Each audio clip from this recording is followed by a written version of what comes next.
পাশাপাশি আজকের দিনে আমাদের প্রধান মুফাসসির আমাদেরকে সময় দিয়েছে, তার কাছে কৃতজ্ঞতা প্রকাশ করছি।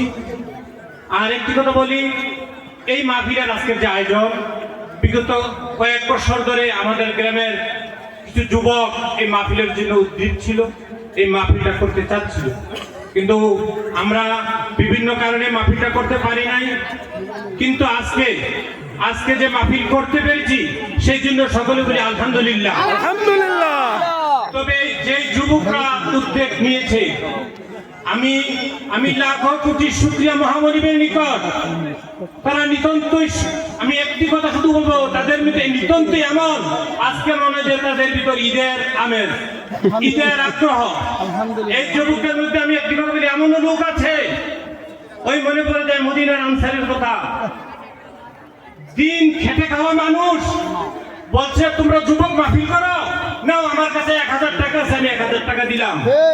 কিন্তু ওই লোকটা ছিল, আমি নাম বলতে চাই না, কিন্তু হাত পেতে খাওয়া মানুষ।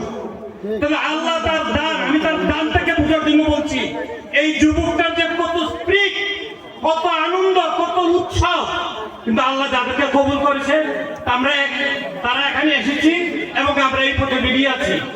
আর অনেক যুবক আছে, আমি এমপি সাহেব একটা কথা বলছে, আমি আমার গ্রামের যুবকদেরকে উদ্দেশ্য করে বলছি, আল্লাহর রাস্তায় তোমরা তাদের কাতারে শামিল হয়ে যাও। কাদের কাতারে? যারা আল্লাহ রাসূলের কথা বলবে, কোরআনের কথা বলবে, হাদিসের কথা বলবে, ন্যায়ের কথা বলবে। কিন্তু বিপদগামী কিছু যুবক আজকেও তোমাদের উপস্থিতি টের পাওয়া গেছে, এটা কিন্তু অবস্থা ভালো হবে না। আল্লাহর রাস্তায় তোমাদের হাতে পায়ে ধরে বলি, তোমরা আমাদের ভাই, আমাদের ভাতিজা, আমাদের চাচা, ফিরে আসো, ফিরে আসো, ফিরে আসো। আমাদের মাহফিল যেন আল্লাহ কবুল করে। পাশে মহিলা আছে, যুবকদের জন্য হুজুরের তারা আমাদের জন্য বিশেষভাবে দোয়া করে। এই কথা বলেই আমি আমার বক্তব্য শেষ করছি।